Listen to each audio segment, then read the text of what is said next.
Mutton যদি একবার এই প্রসেসে রাখতে পারো ভীষণ ভালো থাকবে কিন্তু, আর অনেক দিন থাকবে, কোনো রকম গ্যাস গন্ধ হবে না, খারাপও হবে না, খুব ভালো থাকবে। আর এইটা 1 কিলো মাটন আছে, লবণ হলুদ দিয়ে মাখিয়ে রেখেছিলাম ফ্রিজে, দেখো কতটা সুন্দর আছে। আজকের মাটনটা আমি আলু দিয়ে কষা করব, খেতে অসাধারণ লাগবে। তাই আলু ছিলে কেটে ধুয়ে নিয়েছি।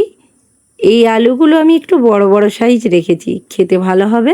তাই একটা পাত্রে জল নিয়ে নিচ্ছি কুকারের মধ্যে, আর একটু ফুড কালার ইউজ করছি, কারণ আলুগুলো গোল্ডেন হলে খেতে ভালো লাগবে, দেখতেও ভালো লাগবে। আমি একটা সিটি দিয়ে, যেহেতু মাটন রান্না করব তাই বিহারি স্টাইলে করব। এই রসুন দিলে খেতে অসাধারণ টেস্ট হয়, আর খেতে খুব ভালো লাগে। আর আলুগুলো সিজিয়ে নিয়েছি, এই কারণেই ভীষণ বড় বড় কেটেছিলাম। আর আলু সেদ্ধ করে ভেজে রান্না করলে খেতে টেস্টি হয়। মাটনগুলো কুকারের মধ্যে আমি নিয়ে নিচ্ছি, সমস্ত মাটনগুলো নিয়ে নিলাম। এটা কুকারের মধ্যে গোটা রসুন দিয়ে দিচ্ছি কেটে রাখা ফ্রেশ করে।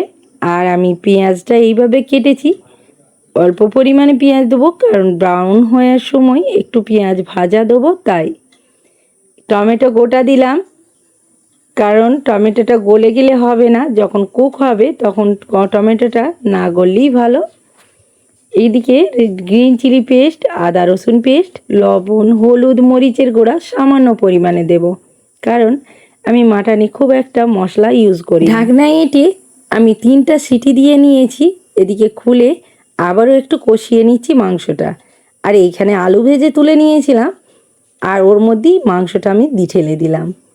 এইভাবে মাংসটা খুব ভালো করে 2-4 বার কষিয়ে নেব। আর টমেটোগুলো দেখো গোটা গোটা আছে, কিন্তু এই কষানোর সময় টমেটোর খোসাগুলো ছাড়িয়ে এইভাবে যদি একবার এই প্রসেসে মাটন বিফ রান্না করো, অসাধারণ টেস্ট হয়, কিন্তু খেতে দারুণ লাগে। অবশ্যই একবার হলেই এইভাবে ট্রাই করো।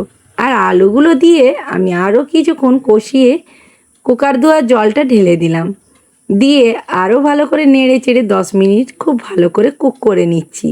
দেখো কতটা কালারফুল হয়েছে, আর দারুণ টেস্ট হয়েছে কিন্তু। এইভাবে একবার হলেও বাড়িতে ট্রাই করো।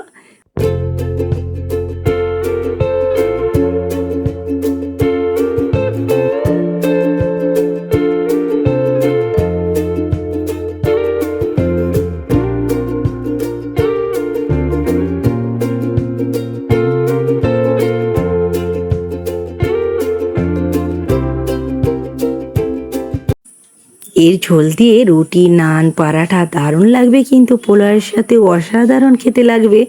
আর এইভাবে ট্রাই করে জানিও কেমন হয়েছে। আল্লাহ হাফিজ।